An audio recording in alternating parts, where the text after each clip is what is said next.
Yo, this is New Currency recording from Barbican Conservatory in London with Tawanda. Introduce yourself.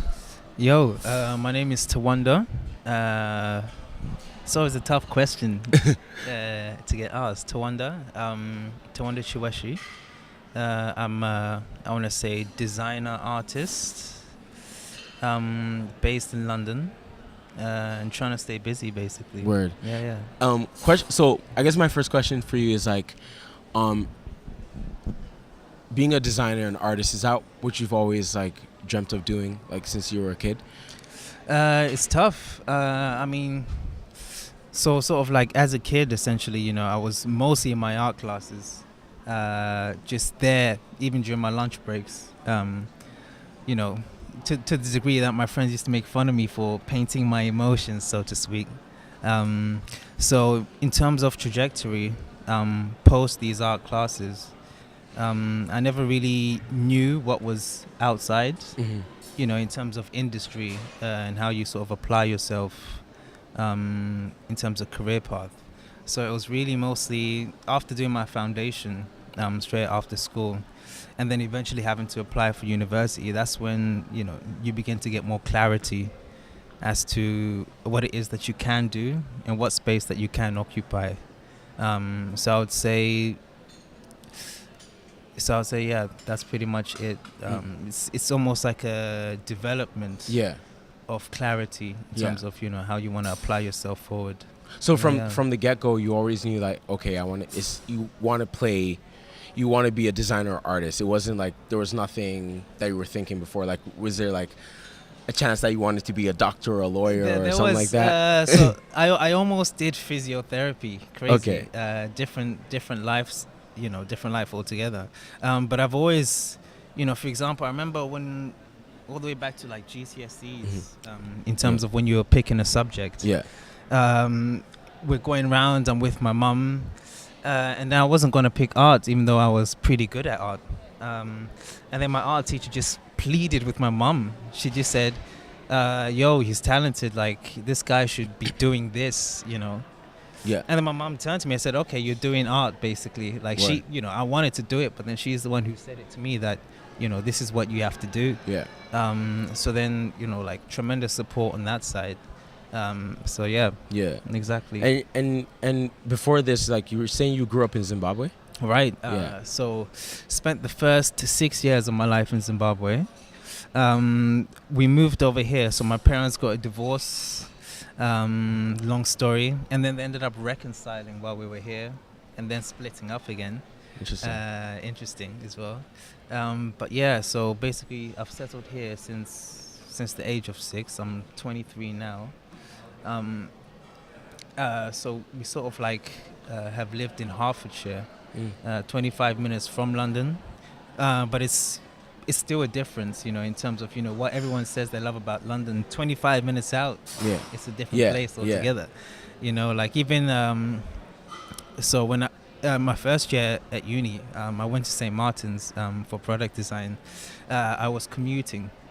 And for example, you start going to art school, you start dressing a little funny. Yeah.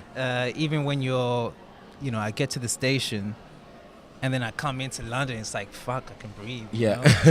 It's because you just feel different. It's just a different environment. In terms of being able to breathe, essentially. Yeah. Okay. So that's interesting. So what would you say your title is right now? Is it product designer? It's tough. I want to say product designer. Because no, it's difficult in the sense that so I guess with most creatives you have this distinction between personal work as well as sort of freelance work or work for hire. So most of my freelance work would be product design. Okay. With a crossover to I guess exhibition design and a bit of sets. But in terms of my personal work, which I am developing, it's in the realm of product and furniture. However, there is sort of like an abstraction and an ambiguity of use in which sort of, I'm trying to develop or play with design poetics in a way in which, something that you see that looks like a chair is not clearly a chair, for example. So which is, it's always tricky. For example, even saying designer and artist, it's like I'm essentially using these titles to sort of occupy a space, to sort of claim a space in which I feel my work would be able to communicate or translate or be able to be consumed. Yeah. So I don't give too much clout to these titles per se. Yeah. It's just more so for everyone else. Okay. It's like if somebody wants to search you up, okay, like exactly. Yeah. But this is like no, and there's something interesting that you say about design poetics. Yeah. Explain that a bit, like.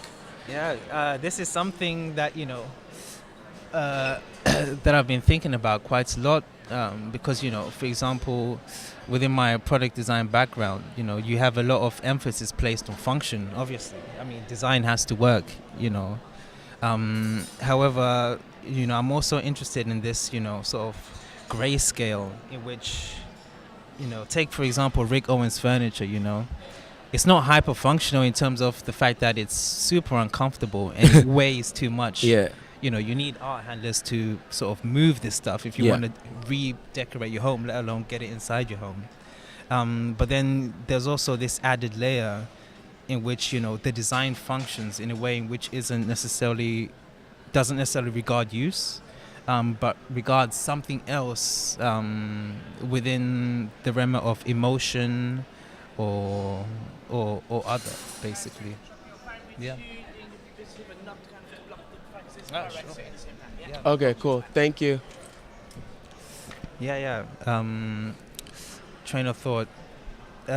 So occupying a different space that isn't necessarily with regarding function. Mm-hmm. Okay. And I'm really interested in that to see where that can go, Mm-hmm. as far as like sort of visual aesthetics as Yeah. well. Yeah. And all of these different dimensions. And why do you think that's important for that to exist? Why I think that's important to exist. It's a good question. For me, I would say, for example, we live in an era in which we're very much all aware of how much product there is, how much stuff there is in the world. And, in terms of, being able to buy a chair, being able to buy lighting or furniture, I see loads of people producing this. And there's enough of it, I don't have to be producing this. Yeah. So it's also a way to justify the means of production, in terms of producing stuff with the added dimension. Yeah. But it's also a way for me, to investigate within myself. Mm-hmm. A lot of the stuff that I'm trying to work on. I'll sort of start out with like a topic, everything that I try and do or I'm doing at the moment, sort of starts out with words, basically. Mm-hmm. Starts out with words. Yeah. So it's just a way for me to sort of investigate stuff. Okay. Just different terrains, everything from politics to this or the other, so it's like personal inquiry more than anything. Interesting. Quite, I guess you could say a selfish endeavor. Yeah. But I'm calm with that. Yeah. I'm happy with that. So it's another medium of expression. Absolutely. Yeah. Absolutely. And I think that's kind of enough justification. Yeah. And what is good product? Good product. It depends. It's super subjective, right? It's super subjective. Yeah. In the sense that also, it also boils down to the intentions of the designer, which I think gets overlooked. This is also why sort of my favorite artists are artists which can articulate themselves. Yeah. I've been like, for example, in a gallery, for example, looking at some work thinking, oh, this is cool.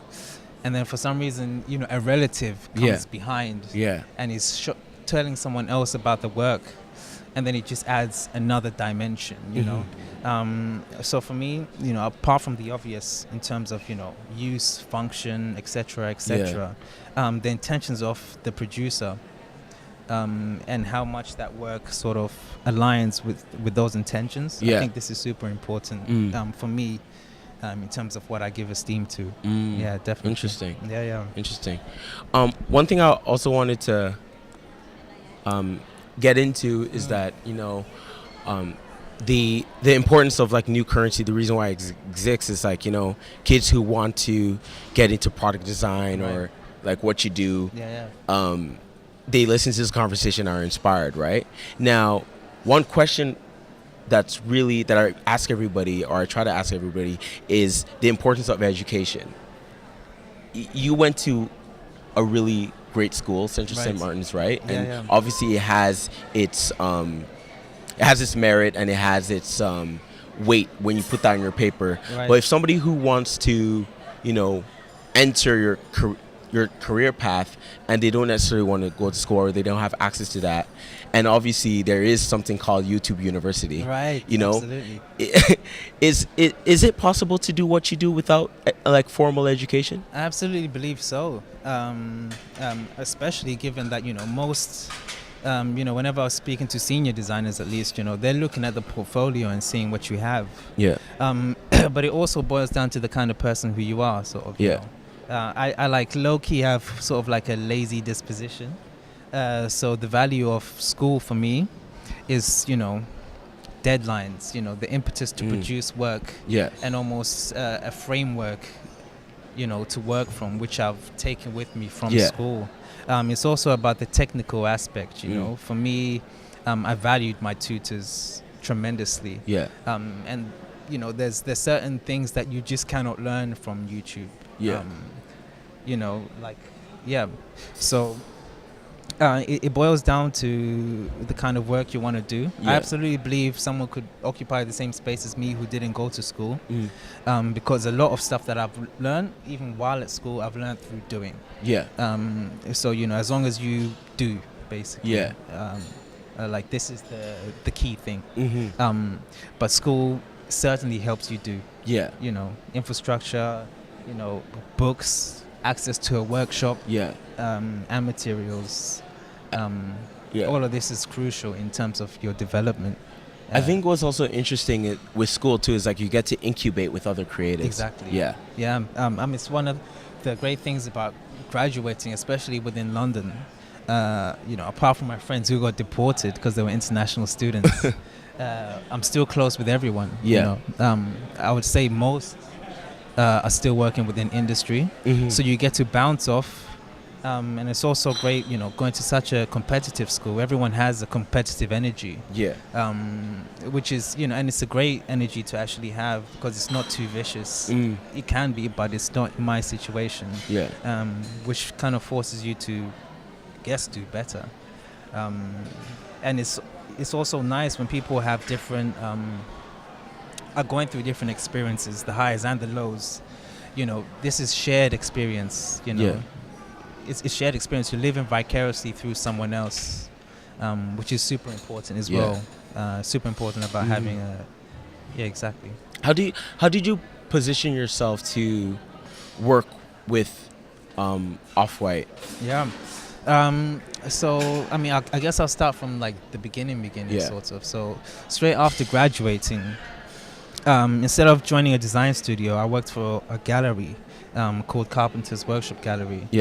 And the reason why was because I was super curious in terms of, you know, setting up a studio practice. Basically, I knew I didn't have nowhere near enough money to be able to even ponder this. And just evaluating the framework of how people work, I saw artists as having, you know, the do-it-yourself spirit, the entrepreneurial spirit, you know, starting from scratch, etc., etc. And almost the gallery system offered an infrastructure for that. So I worked for this gallery called Carpenter's Workshop Gallery as an intern, and I eventually positioned myself to be sort of production assistant, you know, in which, you know, I'm helping draft the plans for Design Miami, etc., etc. Through there, one time I met this, I believe it was during Pad London. A design festival, not festival, fair, that takes place the same time during Freeze. Freeze in London.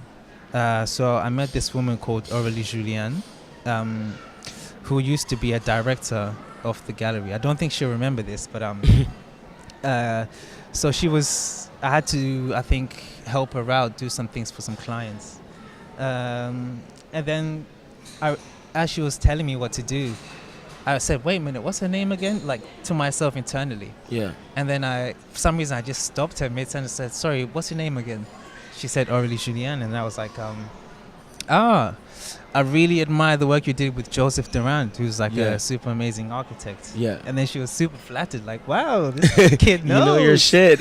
You know? And then she was like, yeah. And I said, what else are you working on?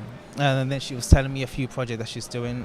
So then she mentioned that she's also involved within Virgil's project. Yeah. And that's when I was like, okay, I will sort of keep note of that. And then fast forward, later within sort of my residency there, it gets to the stage where I think I'm doing the plans for Design Miami, and I'm looking for what everyone else is doing. And then I saw Virgil was showing at Design Miami. And just because I know the background of setting up a booth and all the technical aspects, and then I see his booth, his booth is the only one that has a roof. Yeah. Most people don't have a roof. Yeah. Was this back in November? Back in November. Last year? Yeah, exactly. When he had the shoes with... He did that thing. Okay, I think I saw that one. First... they debuted the first black Nikes. Yeah. So that was the Design Miami you were at. Exactly. Okay, cool. Yeah, so his booth, only one that had a roof. All of these, the light source was coming from the side instead of above, like everyone else. Yeah. I was thinking these guys are doing something different. Yeah. So then I guess I cashed in the connection, and I knew sort of my time there was up in terms of the fact that I was doing work, and I knew the next projects would be very much producing the same work. So then I sent the email through, got a response like a day later, and then with V, we tried to organize some Skype calls.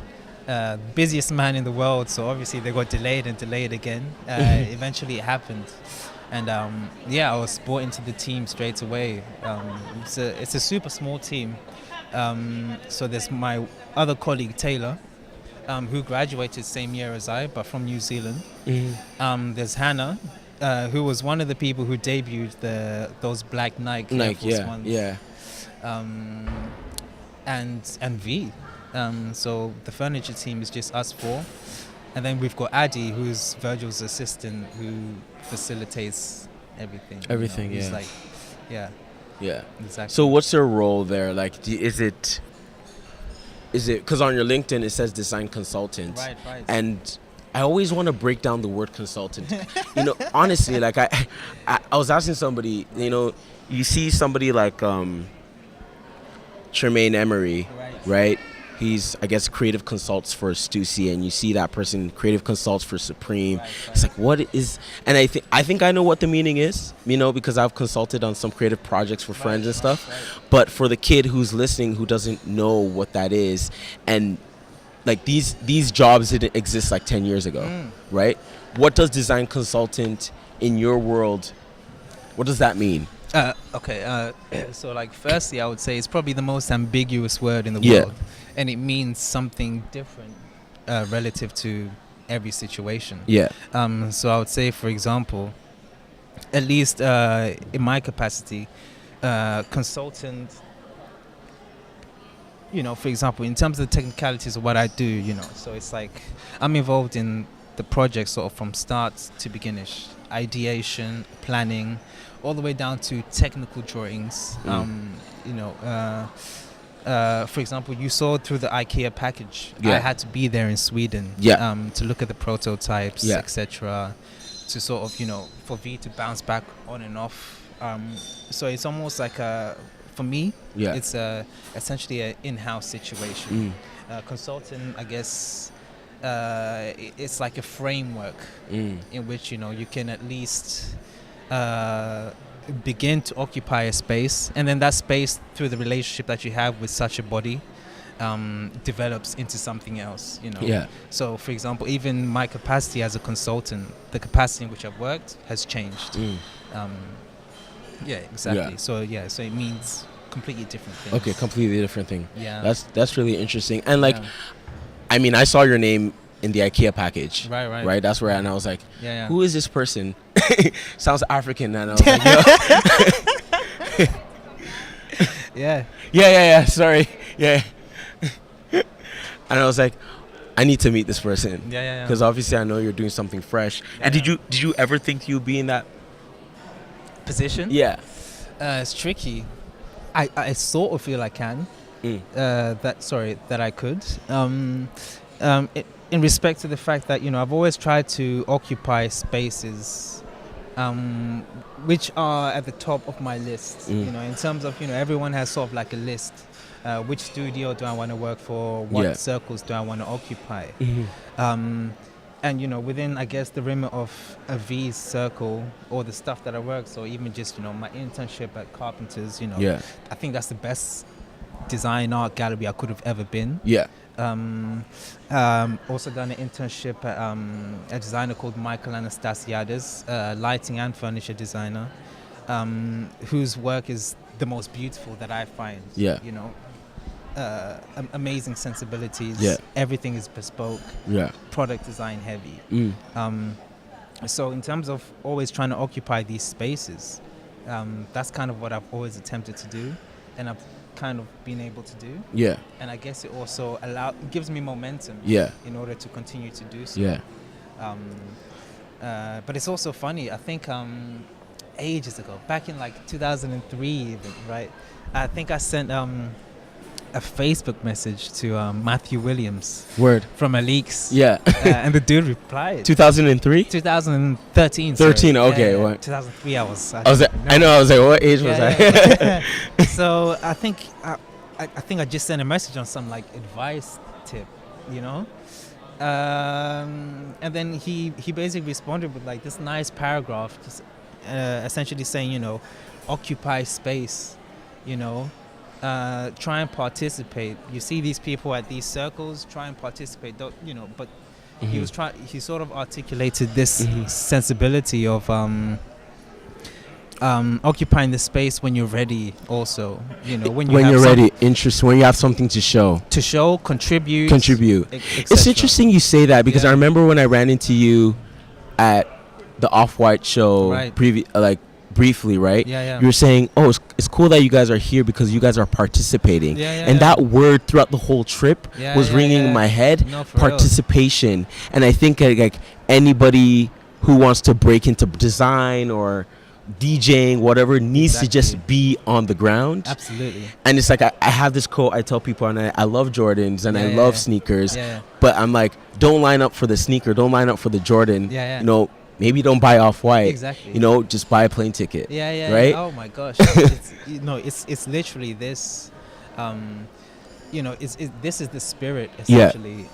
The spirit that also, I don't know, as a creative, I feel like it's something you sort of battle with, especially when trying to do your own work. Even just getting yourself into the frame of mind and saying, you know, okay, I'm going to do my own project. You know, just the audacity of it is quite scary, and it's a frame of mind, basically. It's a frame of mind that you need to work towards, especially if you want to do your own stuff. And the participation is also very nuanced, because, you know, there's ways to do it wrong. There's frames of mind to enter the participation, which can corrupt the participation. You know, so there's this, you know, fine line. But that's exactly what one ought to be doing. Participating. And one thing, a couple more questions, but one thing I also wanted to get into was this idea of setting goals. And I know you set goals and stuff. How do you break it down?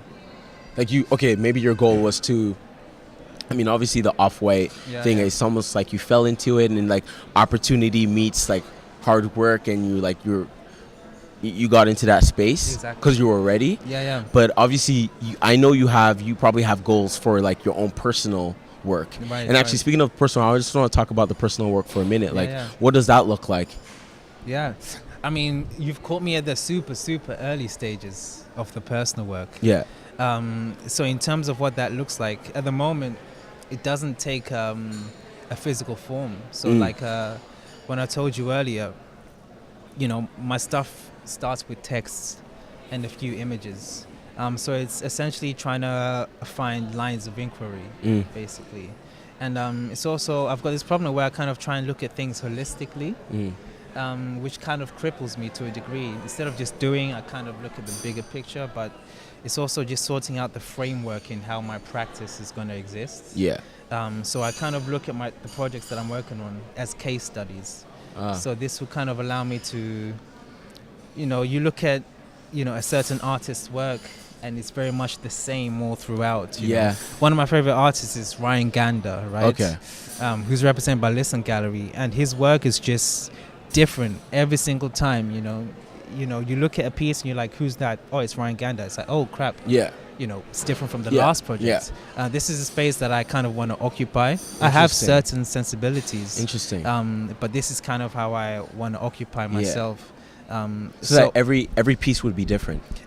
Different in terms of the fact that I'm not restricted to my past visual language. That is so interesting, Yeah, man. yeah. Because it's funny, we're debating about Kanye West, Right. and his sort of like. To me, Yeah, for yeah. Kanye, and I'm a Kanye fan, Yeah, right? yeah, yeah. But We all are. I would say he's a fine artist because you look at every record, Trust and me. it's different.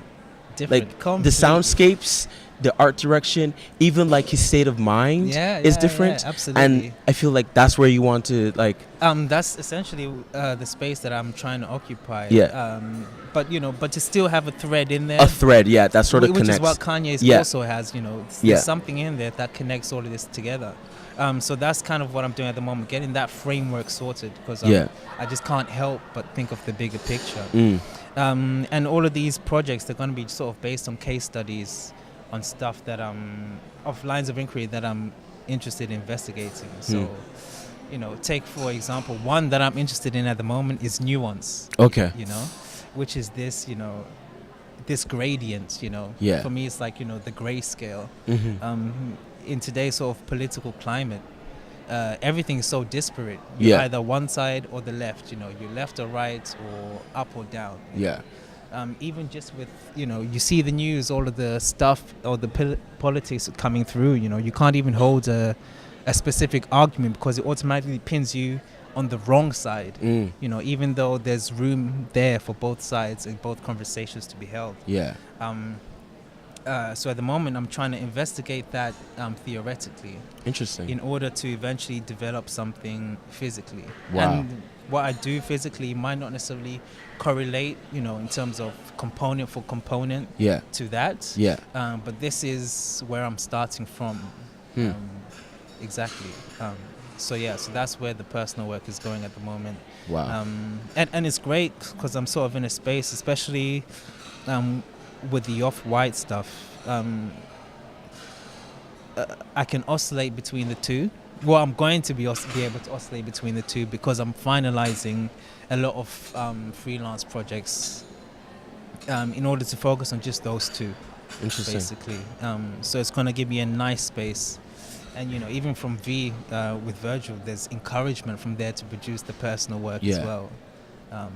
So this is, I'm in a dope space at the moment, and I'm kind of like looking forward to producing the work and moving forward with it. The only thing that I'm scared about is the communication of it, just because I'm not super visible, and I don't like visibility. Yeah, I could tell. I really, so I'm interested in how I'm gonna resolve this situation.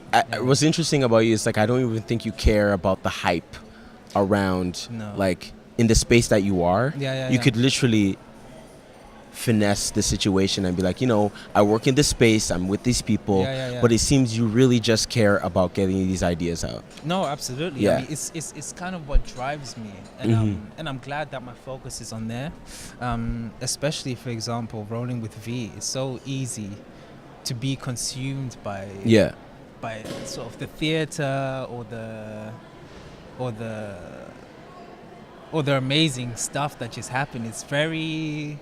It's wild to a degree, For example, like my favorite occasion was I got a text the night before saying yo, are you in London? I was like, yeah, I'm in London. So cool. Meet me at Jürgen Teller's studio tomorrow at at 3 p.m. Holy I was shit. like, oh, okay, cool. Yeah.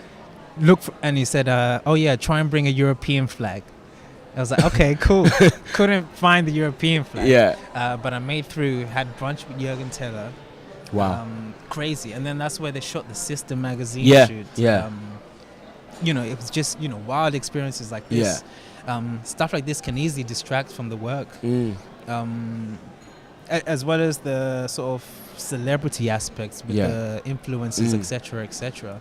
But I'm glad I'm able to keep sort of like a steady head and let the work flow. And hopefully once the work is communicated to the world, the work can speak for itself and I won't have to do so much of it myself. So people who want to, I mean, well, I guess like younger kids and like the youth who sort of want to break into what you do in terms of product design or anything creative, like what would you say to them? Like, so I peeped the interview you did with was it Elia, because I think I met him during the Nike the off-campus thing. And and you know what I like about that kid, as well as I guess what I'm doing, you know, we're kind of trying to participate, but within our own remit of sort of skills and vocabulary, you know? Just take, for example, let's say if we bring it down to Virgil again, you know, the amount of kids that might hand him a portfolio and their portfolio has quotes or, you know, you know, or they're just, you know, what I'm trying to articulate is, you know, find your skill, you know, and your skill doesn't have to be the skill that everyone else who is participating, so to speak, has. You know, really find your interest, you know, and this is such a difficult thing to do. But once you kind of have it, you know, there'll be room for you to participate. I mean, everyone needs someone who's good at something. You know, that doesn't have to be graphic design or even product design for that matter. I'm just kind of lucky, you know, what also helped me participate, I guess, within this culture to a degree is the fact that there aren't many people who can design a chair from scratch that's nice. Who I guess I won't say interested in the culture, but at least interested enough to try and participate in it. And I'm lucky I've sort of found a gig in which, you know, it facilitates me to a great degree to do so.